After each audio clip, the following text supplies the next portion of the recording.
Cogos, estou gravando esse vídeo para falar contra os influenciadores digitais. Eu sou um bom e velho youtuber, não sou um influenciador. E se alguém é por mim influenciado, se alguém me encara como um influenciador, eu peço, por favor, não façam isso. Eu quero que vocês busquem a verdade e a ética por vocês mesmos. Os youtubers têm conhecimento em algumas áreas que lhes podem ser útil. Use-os como informação, como fonte de conhecimento. Procure ver tudo o que eles fazem de certo e errado. E adote somente aquilo que eles fazem de certo, mas não tenham na figura dos youtubers um influenciador das suas vidas. Eu sou contra isso. A única coisa que deve influenciar a vida de vocês é Deus. Então, veja como funcionam as coisas. O YouTube funciona como ferramenta de entretenimento e de educação. Para mim, e música, claro. Para mim, essas são as grandes funções do YouTuber. A educação, promovida pelo YouTube, é muito melhor que a escola. Afinal, a escola já foi encampada, já foi controlada, já foi aparelhada pelo Estado há muito tempo.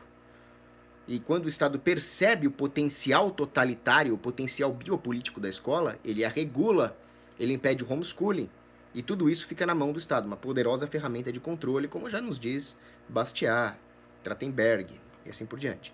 Agora, as pessoas procuraram o YouTube, procuraram os meios digitais não regulados, descentralizados, e muitas vezes conseguiram sair da Matrix. Alguns, porém, saíram da Matrix de forma desordenada, de forma ideológica. É só você olhar aí para os libertins. Porque eles encaram os youtubers como influenciadores. Se um youtuber for realmente honesto, ele será um desinfluenciador. E este vídeo eu estou fazendo para reforçar o meu papel de desinfluenciador. Não se deixem influenciar por youtubers. Não chame esses desgraçados de influenciadores. Não tenha ninguém como influenciador, exceto Deus. Por que nós veneramos os santos, por exemplo? Porque os santos se deixaram influenciar por Deus e por isso eles são santos.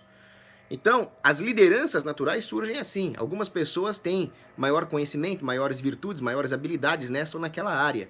Eles podem nos servir de intermediários, tendo em vista a nossa limitação na busca da verdade, sendo, portanto, humildes. Nós temos nas figuras de liderança um intermediário na nossa busca pela verdade. Deus é a verdade. E assim nós buscamos ser influenciados por essa verdade absoluta. Agora, nunca tenham nesses líderes um ídolo, porque isso é idolatria. E chamar alguém de influenciador é idolatria. O Estado quer exatamente isso. O Estado tá louco para regular o YouTube. Até a profissão de youtuber para ser regulamentada. E ele começa nessa guerra linguística. Ele nunca começa falando vou regular. Ele começa chamando os youtubers de influenciador e fazendo isso virar modinha.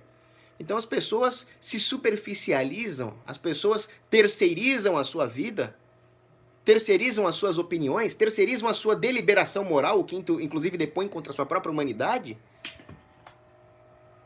se deixando influenciar por um youtuber. Quem diabo é um youtuber? Eu sou um youtuber. É só uma profissãozinha como outra qualquer, e olhe lá.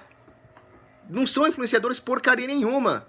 É muito melhor você seguir o exemplo do seu pai desde criança, acompanhando ele no trabalho, do que você chamar um imbecil como Felipe Neto, essas coisas de influenciador.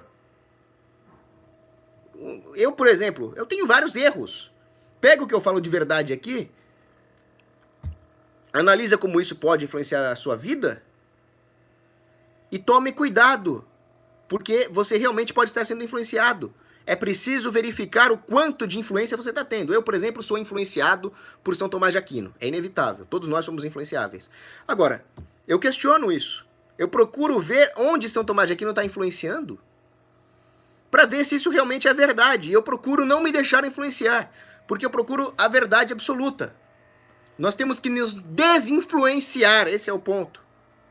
Mesmo quando o cara fala a verdade.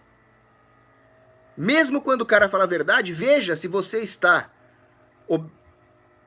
se adequando à verdade porque você realmente raciocinou ou se você simplesmente está se deixando influenciar. Esse é o grande ponto. Outro ponto, as celebridades. Cuidado com as celebridades. Celebridade vem e fala um monte de bobagem e as pessoas acham que é verdade porque o imbecil é famoso, porque o imbecil tem vários seguidores, porque o imbecil é um cantor, ator, de qualquer desgraça, pop. Não façam isso com a vida de vocês. Aliás, outra coisa, às vezes a celebridade fala lá uma bobagem e o cara fala: ah, olha o que essa celebridade idiota falou, como é que pode? É um absurdo uma pessoa com tantos seguidores. Não façam isso.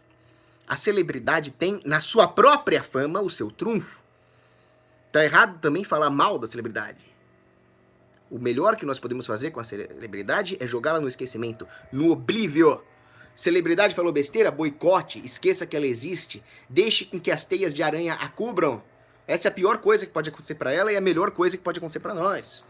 Ao mesmo tempo, não fala a opinião de celebridade não vale, porque aí é o argumento da autoridade reverso. Tem celebridade que fala coisa com coisa. Por exemplo, a maioria das celebridades é contra o armamento civil.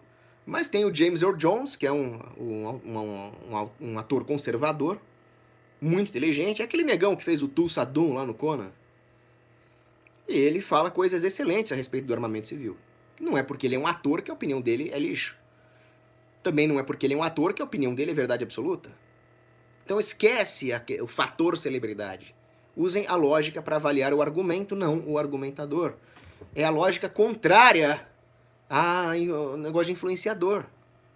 Senão vocês vão virar a Ofélia. A Ofélia, ela era uma personagem de Shakespeare. Na peça Hamlet. Era uma moça muito passiva, muito influenciável. Ela era a própria feminilidade desordenada.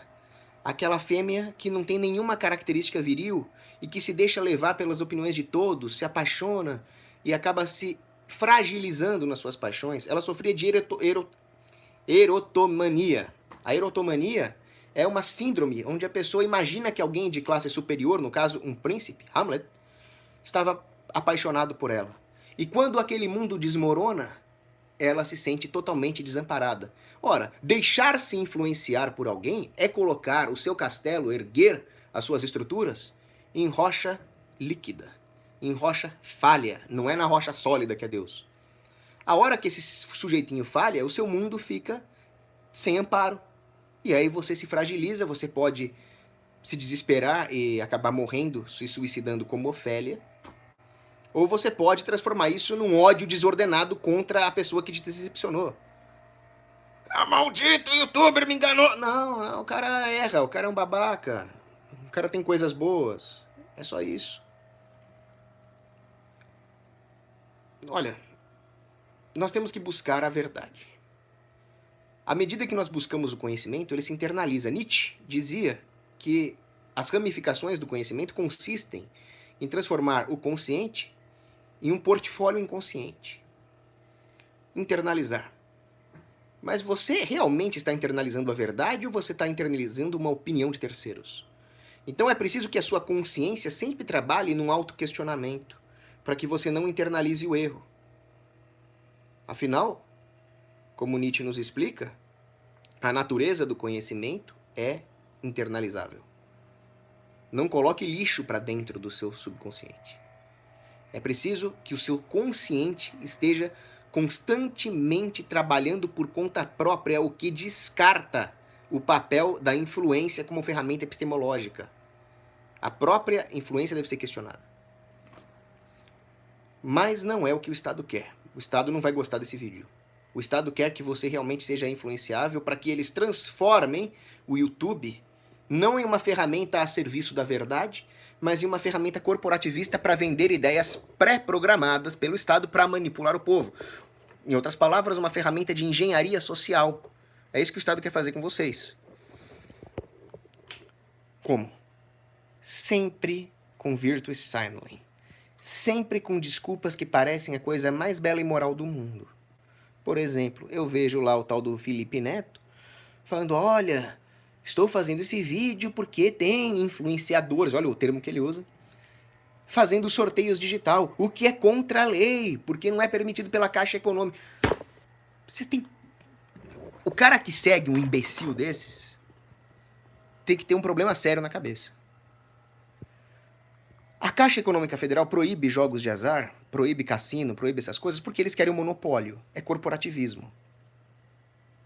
Aí vem um youtuber que tem muitos seguidores e realmente tá louco para que o governo puna os youtubers menores, também porque ele quer monopólio.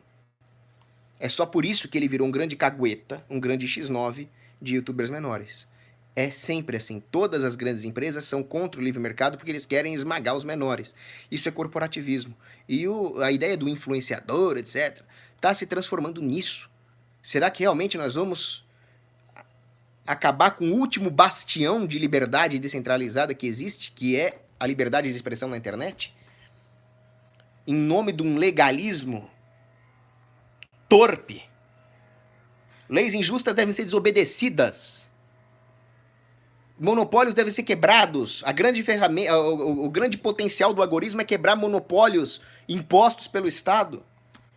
Então existe um cientista político chamado John Ralston Saul. E o John Ralston Saul fala o seguinte: numa sociedade corporativista, o indivíduo vai sendo negado. O papel do indivíduo na construção da sociedade vai sendo negligenciado em nome de grandes influencers, de grandes corporações. E assim essa cartelização criada pelos mecanismos socialistas que restringem o livre mercado vai realmente criando uma cultura de influência. Pode ver, as grandes corporações têm pesada influência no comportamento dos consumidores, quando empresas deveriam ser, no máximo, prestadoras de bens e serviços, cobrando um preço por isso, no máximo. Hoje não. Hoje as empresas ditam comportamentos. Isso é pior que o Estado. É ridículo. Por que elas têm esse poder contra o indivíduo? Porque elas são enormes. E por que elas são enormes? Porque não existe livre mercado de verdade. Aí, meditando sobre Saul, que é um grande defensor da liberdade de expressão, inclusive, e grande teórico de estratégia militar, cheguei à seguinte conclusão: a desculpa é sempre o bem comum, o bem público no palavreado deles. Ah, não, então nós temos realmente que restringir o livre mercado, afinal existem bens maiores, função social da propriedade, daquela papo furado. Agora, se o bem comum na sólida escolástica é a somatória da relevância dos indivíduos, dos quais emana o direito natural, das suas aspirações e dos seus direitos, como que negar o indivíduo poderia resultar em bem comum? De forma nenhuma. Vai resultar na definição desordenada dos sujeitos que controlam a definição de bem comum. O que diabo tá fazendo barulho aqui? Esses eletrônicos. Nossa, então... deixa pra lá, é eletrônica. E aí o que acontece é o seguinte: há um crescimento do autointeresse na sociedade. Já que numa sociedade livre, a cooperação entre os indivíduos aumenta a força das comunidades contra qualquer tipo de potestade que queira nulificá-las. Aumenta a autonomia do indivíduo, porque o indivíduo encontra o seu propósito. Numa sociedade democrata, e a democracia é o grande desenho de incentivos para favorecer o corporativismo, o autointeresse egoísta e desordenado é subsidiado pelo fato de que quanto mais organizado for esse egoísmo autointeressado, mais você brilhará no mundo do lobby e do corporativismo, em detrimento tanto do indivíduo quanto do bem comum. Essa é a minha conclusão, meditando sobre as teorias de John Ralston Saul sobre o corporativismo. No YouTube isso também é verdade. Para os consumidores de material produzido nas redes sociais, no YouTube, no cacete, interessa a desregulação. Interessa que as pessoas sejam livres para buscar a verdade. Esse é o comportamento. Por isso que eu sou contra tudo aquilo que diz... Tudo aquilo que diz para o indivíduo o que ele deve fazer e o que ele não deve fazer. O que ele deve aceitar como verdade e o que ele não deve aceitar como verdade. Por isso que para mim não tem nada pior que a escola sem partido. Porque todos nós sabemos que o Estado é doutrinador. Agora, quando o Estado oficializa a doutrinação, tomando-a como ciência absoluta através da escola sem partido, os alunos não vão mais nem ter de onde questionar o Estado. Ele vai achar que aquilo é ciência. Escola sem partido é a maior armadilha de todas. É para enganar trouxa. É para enganar pessoas que não entenderam um pinico sobre liberdade. Agora, a função das mídias descentralizadas é essa. A hora que o governo vem e fala, não, não são mais youtubers, são influenciadores, que serão regulados.